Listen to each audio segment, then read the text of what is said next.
joy, and a deep sense of responsibility that I welcome us all to the second annual Parents Conference with the theme, Building Strong Bonds, Understanding and Guiding Our Children with Love, Connection, with soft things. First, connect to correct. And the second one is to give the 5 love languages of children. Our dear parents, parenting is not just about feeding, clothing, and paying school fees.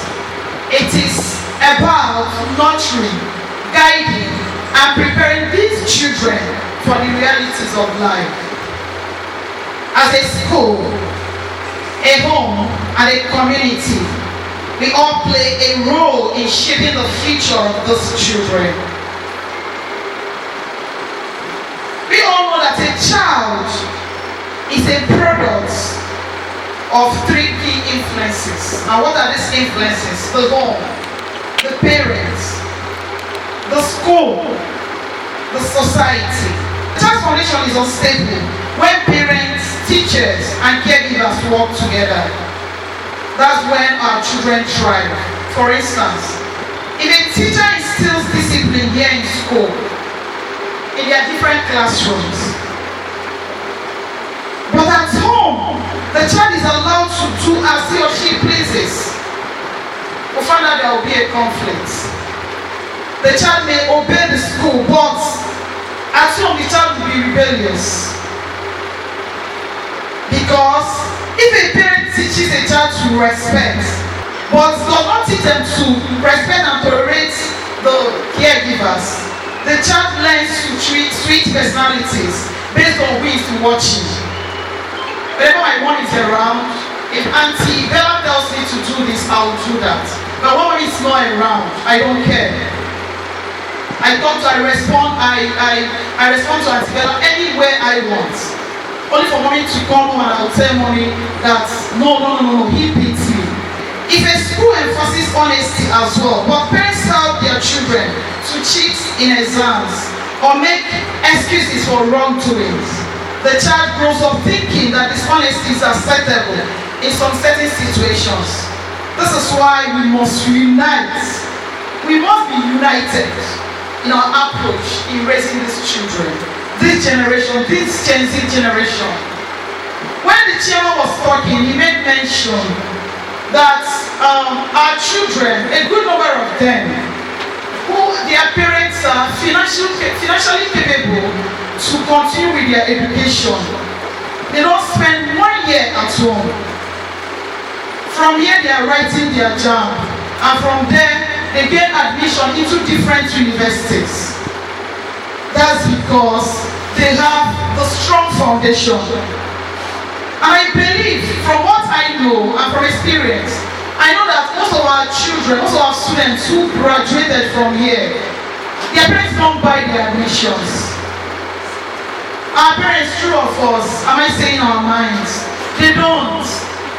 The last time, during the last conference, when Engineer Oti was talking to us, because he happened to be one of the speakers, he made mention of having some students in their institution who are not able to defend even a credit in their results.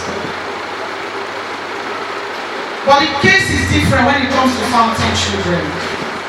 And with this, I send kudos to all fountain team.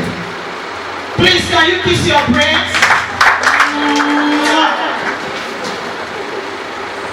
Okay, these are some of the common challenges that I listed here and how we can address them as parents. Some parents tend to ask questions like, my child doesn't listen to me. But parents, do we know that listening starts with understanding? You have to hear the child out. You have to hear this child speak. You have to hear this child. You have to hear the child. Give the child the opportunity to do what? To speak, and you listen. That's child can understand and listen to you as well. Because if a child has maybe a concern and tries to discuss that with you as a parent, and you're not giving attention, next time will the child approach you as a parent? No, I don't think so. Okay, so how do we do this? I said that listening starts with understanding. And I asked a question. Do you as a parent spend time talking to your child, or do you just talk at them? Difference between talking to someone and talking at someone. There is a great difference between the two. When we are talking to our child, for instance, you see a child, like I said, I earlier mentioned, that you feel that has a concern. What do you do as a parent? Baby, can we talk about it? What is wrong? I've noticed that you've not been happy. I might call it that because we are Nigerians, we don't have time for that. But if we don't create that time, others will create it for our children. And the end result is something that we will regret for the rest of our life. But it shall never be our portion in Jesus' name. A child who is always commanded but never engaged will find comfort elsewhere. Friends or social media or bad influences. Yes, that's talking as a child now. You can never make anything out of your life. You're a non-entity. Why should you be in the class and you allow James to take the first position? Don't I pay the same school fees as James? Forgetting that children learn at their different pace. So a child might be good at this, at writing, whereas the other person might be good at public speaking. A child also might be good at this one, whereas the other child might be good at skills. Children are unique at their different levels. No child is better than others, except if that child is a special child. Even come to think of it, even a special child still have his or her own uniqueness. They do. My child is not performing well in school. Academic success is not just about intelligence. It's about discipline, consistency, and motivation. Does your child have a study routine at home? Or is it TV all the time? Do they sleep early enough to be alert in class? Do you encourage effort? Or do you compare them to others and keep their confidence? The children who are taught that always lose self-confidence. Experience has shown us that, even mothers in the house can attest to that. That if you're always talking at your children, yelling at your child, it makes that child to lose confidence. And the child finds solace. Like in our school here, in our school community here, we've had cases of children having serious concern about molestation at home from uncles and aunts, from even their caregivers. I'm not being general, I'm not trying to generalize, but we've had cases of indisciplined acts and disposition from our children here in school. So please, I think during the conference, the speakers will have to talk to us more on how to instill discipline in our children. The speakers will have to do that, because here in school, our teachers are battling day in, day out on how to instill discipline. But it's as if it's not working, because there is no collaboration from home. Some of our home. My child does not respect house help or caregivers. Children should learn that respect is for everyone, not just their parents and teachers. If they see parents treating their helpers badly, shouting at them, or refusing to say thank you, they will copy that behavior. This is one of the reasons during this, in the course of this academic term, we gave 5 magic words to the children to form their daily life, part of their daily lives. We gave them 5 magic words, which I know some of them must have related to you, their parents. My child is addicted to phones and TVs. Do we as parents set right examples? If we are always on our phones, how can we expect them to be different? We need to set boundaries. No screen time before homework. That is, they must have it during the week. Because personally in my house, I've narrowed screen time to only weekends. And you take your turns. 1 hour max. You take, if my child A decides to watch Disney Junior and the other one decides to watch whatever, you take your 1 hour, and it should be Friday, Saturday, Sunday, because we can't deny the children that totally. So you decide how to do it or how to work it out with your children. But the children should know as they are growing up that they are screen time. Because why some of us too are addicted to our phones and screens is because our parents did not correct that why we are growing up. Hand in hand with teachers, we must be partners, not opponents, in discipline and in learning. We have to set boundaries and expectations at home. Structure, they say, creates responsible children. Well, when we have a structure, a child knows that in our house we have a routine. A routine that started. There was a time, I think I've shared this on the platform also. We should have a routine at home that as a child wakes up from bed in the morning, the child knows that the routine starts. This is what I'm supposed to do immediately I step out from my bed.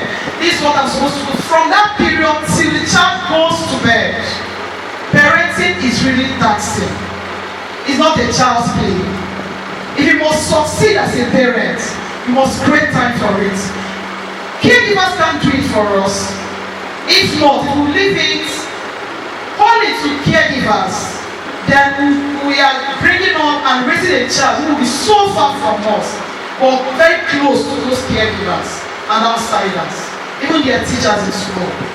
Do you believe that we have our school within the management cadre, who have secrets of most of your homes that you parents don't know about? We have them because the children, they cannot. I cannot tell my mom, I cannot tell my dad, auntie, please ma, please, just keep it a secret for me. Parents, let's teach these children skills, not just academics. A child who cannot cook, clean, or make simple decisions is not ready for adulthood. We'll be hearing that more during the presentations. We have to promote across all levels respect from home to school. Respect must be consistent. Even in our school here, in place, there are some teachers that when students see them, they respect themselves. You don't need to be told. And I trust that the children share the story, the experience too with us at home. But there are some teachers also that when they see them, it doesn't matter, anything goes. But let's teach these children. Let's come together as one community to teach children that respect is at all levels, irrespective of who is involved. Then let's patronize emotional connection with these children. A child who feels loved, understood, supported will always return home for guidance. Each time your child raises a concern, and this child knows that once my mom and my dad gets to know about it, that settles it. The child will always come home to meet that dad and mom. A child, for instance, even when that child is in the higher institution, happens to go to higher institution, the child, maybe might encounter a challenge in the institution. That child will not talk to friends. We have some children, yes, who still till today, even as graduates, even as mothers and fathers in their different homes, will always call how to call their parents for guidance. They don't listen to friends. I'm not speaking against having friends, no. But what I'm saying is that our children should be heard. They should hear out. They should get to have advice from us first. That love as a parent. How long? When was the last time as a parent you took your child in your arm? You're grown up. Your child in secondary school. Your child in the higher institution. Give that child a warming hug. Pat the child at the back and say, baby, I love you. Because this is one of the reasons why when our girl children gets up there, the first time a man touches them to say, I love you, in fact, it creates something in their body chemistry. Because of the truth, that might be the first time they've ever been talked to like that, or called like that, as a child, as a girl. You as a father, your girl child, how close are you with your girl child? If we don't do that, others will do it in a negative way for us outside. Our main children as well. So please, let's take these points, ponder on them, and try to. I know we have counselors here in the house, but we are talking from the point of view of a school and experience we always have here in school. Some of our children are very far from us parents, and it's not a good one at all. It is not. Let's show these children love. Let's show them compassion. Let's show them that we care. Let's show them that our toy from January to December is to make them better personalities in the future. Let's be intentional about raising this future generation's parents. Thank you all for being here. Together, we raise strong, responsible, and godly children. Welcome once again to 2025 Parents Annual Conference of Fountain of Knowledge International Academy.